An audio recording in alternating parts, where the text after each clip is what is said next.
These two rapiers couldn't be more different. Well, I suppose if we want to consider this a rapier, that would be even more different. Personally, I would call it a sidesword, but the distinction between rapier and sidesword gets quite muddy if you even subscribe to that distinction to begin with. But even in that case, this is also better at thrusting than at cutting, so at least there is that similarity. But as far as conventional rapier designs go, if you will, there is no confusing these two.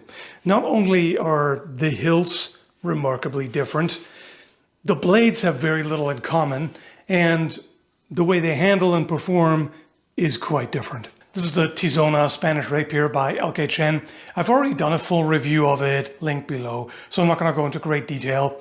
In short, cup-hilt rapier with a remarkably narrow blade that is fairly thick relative to its width and is good really almost exclusively for thrusting.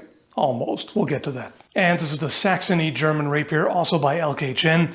This is what you would call a military rapier, with a much more substantial blade. It is way broader all throughout, and there's very little profile taper. It does have a substantial distal taper, though. It does thin out quite a bit along its length. And this is a hollow grind as opposed to the diamond cross-section of the other rapier. Even though, at least at a glance, it would seem as if this might be a little more flexible due to how thin it is relative to its width. While it is indeed quite flexible, it does not flex anywhere near as much as the Spanish rapier, especially on impact. The armor tests I've done with both of these really show just how good the steel quality is. They can both flex violently without deforming permanently. Which one you prefer is almost entirely a matter of personal taste.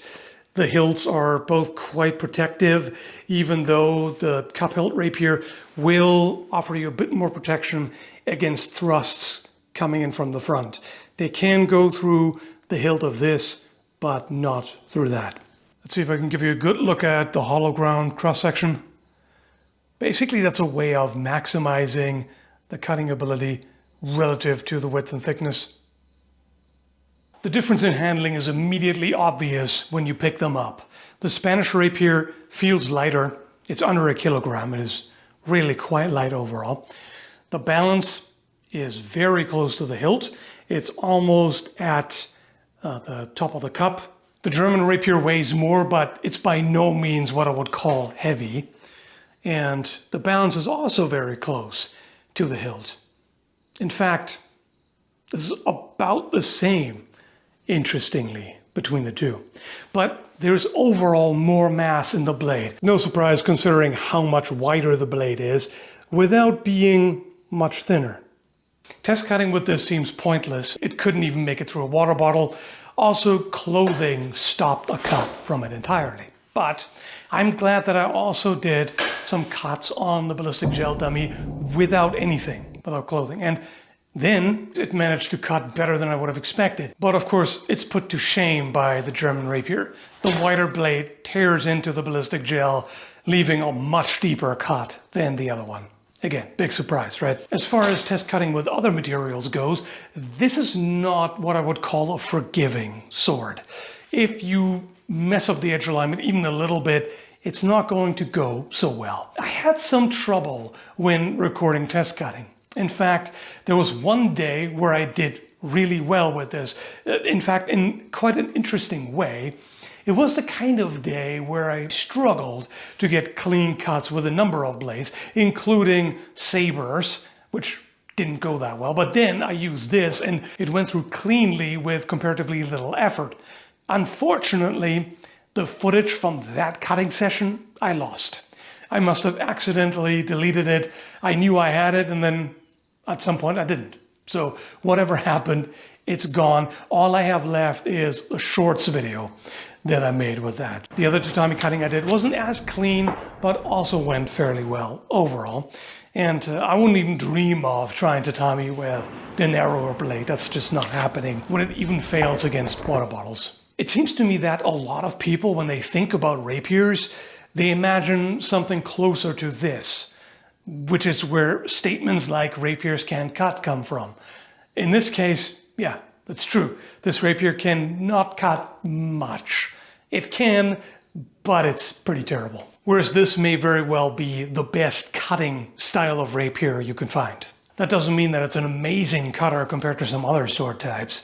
If it was, it probably wouldn't thrust as well as it does. It already is not quite as potent in the thrust as the narrower rapier, which can defeat armor much more easily by slipping through rings or concentrates more force on a narrower point, and there's less resistance going into the target. But this will still thrust remarkably well.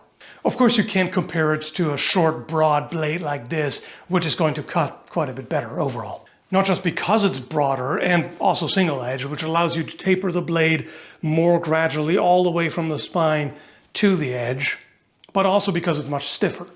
This is a very rigid blade, while this one is comparatively floppy. It's an overstatement, but compared to the very rigid blade of the Dusak, yeah, kind of floppy. The ironic part is that rigidity helps more in the thrust than in the cut, but if you wanted to make such a long blade similarly rigid, you would have to make it extremely narrow and massively thick, much like an S-Talk. This, on the other hand, because it's so thin, to keep down the mass and retain some cutting ability as well, because you want that width, otherwise you're not really going to get a proper edge, and in particular proper cross-section for cutting. This generally ends up more flexible, but still thrusts quite well. By the way, if you're wondering about the quality of this reproduction here, basically almost everything I said about the Spanish rapier and the town guard, also by LK applies here as well. With the exception that the wire wrap seems much better on this than on the Spanish rapier. That one, it has loosened up. This one, not at all. It's still perfectly solid. No problem there. So the short answer to the question, is it worth buying, is yes, especially at that price. Now here's a question that some of you might be wondering about. Which one would win in a duel one-on-one? And that's a good question. The Spanish rapier would be faster overall because it's lighter, and the quick thrusts would be quite a threat. Also, because of what I mentioned earlier, thrusts can enter through the hilt here from the front, which can't happen there, right? So you might actually receive a thrust in the hand, or it might even go all the way through and hit the body in that kind of position. Not as likely, but it could happen. This, on the other hand, has much more blade presence, meaning that it can fairly easily win a bind. Just because there's a lot more mass in it, it can control the other rapier and push it aside. Now, of course, the other rapier can disengage and be more nimble, but there are definitely situations where if you end up in a bind against a heftier blade, it can trap you and kind of lock you out and control your blade and then come in for a thrust. So each of these would be quite dangerous to the wielder of the other rapier. In terms of danger, there's also one particular problem which I think is a little worse for this rapier. The follow-up, after blow, if you will, in HEMA fencing terms. Imagine you run someone through with this rapier without trapping the blade of the other rapier, right? So this is still free. So yes, you've run the opponent through. They may or may not expire from that, but they still have this. So that can still come around and hit you. So if you take a cut from this, depending on where, that might be the end of it. And that might be more immediately incapacitating compared to the thrust. The thrust may very well be more lethal in the long run, but this will be more incapacitating in the moment. I think if the fencer with the Spanish rapier was more technically proficient, they would probably have an advantage. Whereas if the skill is about equal, I might bet more on the heavier rapier. And as a side note, while the broader blade may not go as deep as the narrower one, it would of course also do more damage due to how much broader it is. So don't let it be said that all rapiers are the same. These two are most definitely not. And I wouldn't say that one of the two is better than the other, except on the battlefield. This is a military rapier for a reason. For cuts from horseback, this is much more appropriate. In civilian dueling, there is a case to be made for this, but that would also work either way. So yeah, I hope you found this interesting. Let me know which type you prefer, and thanks for watching.